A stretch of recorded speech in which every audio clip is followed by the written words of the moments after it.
and Bin. He'll be seen on that ward about now. Zeus gets the level 2 underneath the tower, flashes away from the grand entrance, but the damage continues to rain down from Binchen, tanking the tower. Zeus gets a bailout carrier, keeps him alive for the moment. That bailout will run out though, and BLG can look for a redive if they so decide to. Zeus taken down, Bin flashes away on tanking the tower, and BLG will escape with a kill and their lives. Nice, just the tip of the W there from Shun, able to get it. They're able to finish it off. Elk here cashes in once again. So many games we've had Elk getting first blood. He'll be rich on the Ziggs again. I mean, in Towards terms the of top side, Bin without that summoner himself. Perhaps we'll see a dive materializing because Ona's on his way towards that top lane too. Faker forced away, 150 HP on him, make it very difficult for him to stay around. Keria looking for the handshake here. Bin jumps away, and the handshake is just short of a full agreement. And they're actually calling Shun over back to the bottom side once again.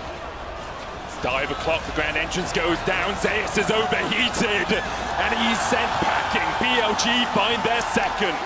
an easy execute for BLG. Bin reads the... Right now, we'll just want to get towards that 225 mark. Again. Zeus, once again, a little bit overstepped here in the bottom side, and Bin jumps in, hops on, and Minion takes the highway express to get towards this Rumble, who goes overheated. Flame Spitter going down, but Zeus is going to go back to the fountain again. No escape for him. He tries to clear the wave, but in the end, he will be put in the ground by Bin.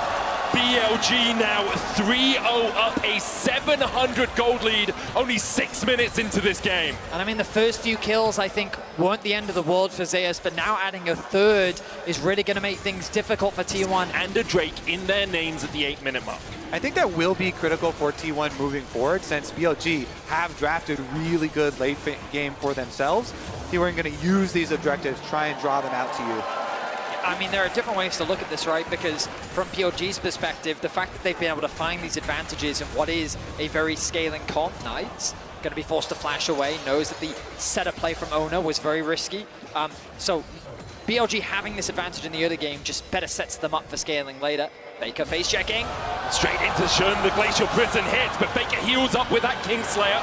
Ona's going to force Shun away for now. On does have the quickness, but doesn't want to dash in to bolster the attack of Shun. Tools as well, so even if you do start to fall behind a little bit, you've got the arrow, you've got the follow-up with the equalizer, you have Faker jumping in with the abscond that duck just like this. Elk doesn't sidestep. Faker dashing forward for a little bit more damage, using that passive to its full effect. Steals away the Mega Inferno Bomb. Elk has to flash it. Faker takes the tower, and Elk just dies. It's hunting season for Faker in the top lane. The mid-cryo, and then they'll move T1 down towards that bottom side to make sure they can control that bot side river. And BLG, they have so much wave control. Ziggs in the mid lane, have the Smolder Versailles on top side. Oh no, looks for Bin, he locks him up. Bin though with a great arm into the wall. Ona's gonna have to flash away the lock-in invested as well. Bin holds on to his summoner. BLG beginning to collapse. The Mega Inferno Bomb coming out as well. There's the arrow. Bin sidesteps it. Zeus might have to flash the wall here. Ona on that front line, locked up with the quickness. He dives onto Elk. Mayushi caught up. Elk falling low though, and the flame spit is enough to burn him down in the river. And now T1 begin to turn on the afterburners. Shun has to flash across, dash across the wall with the Asuka Soul. Mayushi can't quite get the down with the volley. Carrier though! He will not let you escape, and now On has to dance away with that grand entrance. Keria looking for a little bit more. Gumayushi puts a volley in his back and forces him to the safety of his tier 2. Not only does Keria flash to get the kill there, not let Shun escape, but he also bailed out Owner for T1. Big Renata play. A massive play for T1. Ona setting things up by getting that collapse onto Bin. The follow-up from the rest of T1 as well, as BLG tried to collapse onto T1, thinking that they'd overstayed their welcome on the bottom lane, but they're able to turn the play around thanks to the arrival of Gumayushi and Keria. The mid point of the game for the team that did get the early lead, and T1 are that team this time around. BLG trying to defend. Glacial Prism hits onto On. The arrow also connects. Bin dashes in. The Nar back. The hostile takeover makes Shun go berserk underneath the tower. And he pops the locket, but he will go pop first. BLG starting to turn this one on T1's heads. They found 2. Keria has no flash, but Knight has one to chase. Keria escaping on 100 HP, but On will not give him that luxury. BLG find 3 in the top side. And just like that, BLG BLG punish the aggression from T1, trying not to lose any momentum. They set their sights on the top tier 1. With Knight on the front lines with his Trinity Force Smolder completed. Well, they're trying to answer mid here for T1. The bomb doesn't quite take out all of the minion wave. Because of the Void Mites, T1 stick around. They just can't quite finish the tower though. Kill. Knight then arrives on the Smolder, flashing forward to chase them down into terrifying areas for a long time in the last few patches, actually. So we'll see if we can put this to the test here. Keria knows that one is going to be rough. It's a tense situation. Break point that you just talked about, and so they're going to push hard on the other side of the map. Definitely the correct choice here with the scaling that they have available to them. Well, I also do have to say, I would be willing to bet a lot that this will not be a 27-minute game ending, especially with BLG having Smolder plus a Ziggs. The reason why this is such a good pairing as the arrow goes wide, but Faker's still here. Take a look for that flank. Will seal away the quickness from Onguest. Chalon flashes in, finds two. Equalizer on the back line as well. As Faker is not of this earth. He finds the engage. He finds everything T1 were looking for. Exceptional play from T1. You think that the play falls short because the arrow doesn't connect, but Faker will find a way. And then with the 6 grubs, with the rip kill, they immediately take the tower afterwards. And you have to feel it all hinges on this. On a knife's edge between T1 and BLG. Will BLG look to try and take the fight? Shun has flash and smite. Elk now joins the battle, teleports in. Bin looks for Keria, lands the slow with the boomerang. Knight TP'd in as well. BLG are going all guns blazing into the battle here as T1 are hailing the retreat. On dashing forward, he's only at 300 HP. Faker eats the bomb and is taken out low. Mega Inferno bomb going in. Zeus will sacrifice himself for the good of his team to make sure the rest of T1 are able to escape with this Baron. The quick play from T1. Towards the top side of the map. T1 though immediately back out on the map, and look, they're doing what they did in game 2, spreading themselves across the map, pushing in top, pushing in mids.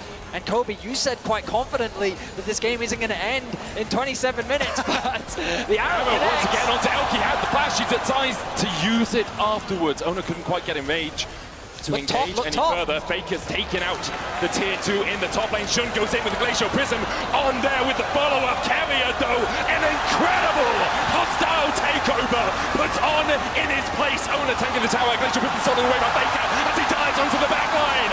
Who else but Faker again? In the end he falls, but Guma is making Shun look like a pin cushion. Knife forced to flash away. Elk trying to put the damage down as well. He won't land it on Keria. The fancy feeder out in force as T1 begin to push up bot side. Yeah, T1 are taking another tower with the 6. Shown and really accelerating this game and being able to get their Dragon Soul as well in a very timely manner means we are still on Rakan ultimate at the moment. Looking for Shun. Glacial Prism, Faker dodges. He knew something was up. His spine. It's just an investment of ultimates from T1.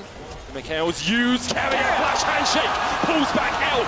Faker trying to get with the quickness onto the backline. Yushi unable to open up quite yet. Bin doing the damage onto Ona as well, but already Elk is down to 300 HP. On the top side, Shun is down. The equalizer out from Zeus will save Ona's life and force BLG away. It becomes a question of can the Baron be secured, and with Shun down, I believe that the answer is yes. There is no smite available. Elk, crucially, still has his ultimate up, but with that, Faker secures his 500th kill at the World Championship. BLG are looking to fight this. They TP'd Elk into the mid lane. Has that Mega Inferno bomb. It's going to hit onto Ona. Faker able to dodge to the side of it. 3,000 HP now on the Baron as BLG advance. T1 have already got the Baron though, and BLG now have to begin to retreat. But the damage coming out from Elk is absolutely massive. Faker dives in, lands on Bin. Grand entrance already locks him up. He wants to stopwatch to try and buy himself a second. Has the bailout taken on him as well, and he flashes. Faker survives somehow. T1 get denying all vision on, doing what he can to find angles of attack, maybe even a TP flank, but he's been caught. On locked up against the wall, pulled back with a handshake. The keeper's verdict finds him guilty as On is slain by Guma Yushi, and now will BLG even try to mount a defense around the Elder Drake? They TP to the bot lane. Bin looking at that flank position. His Mega Knight's going to expire pretty soon, and Faker's looking for a flank of his own as he TPs in towards this blue side. Bin now on the wrong side of the rift. It's Faker's hunting, and he's looking for a the flash forward. Xenos Peasant's Knight able to flash away as well. The hostile takeover comes up short. The Gnar stolen away by Faker. Locks Bin Shun next on the menu as Gumi Yushi begins to open up. Shun taken out by Zeus. The equalizer does exactly that for T1. It's going to equalize this series at 2-2. The reigning world champions will not go down that easily. They will push us to a deciding Game 5. They are going for it. There's only On left to defend the Nexus. Faker steals away the Rakan ultimate. The defense is not strong enough, and T1 will bring us to Game 5. On the shoulders of Faker, T1 will go to Game 5. There is no one like him, not on this earth. T1 take us to Silver Scrapes. The arena erupts.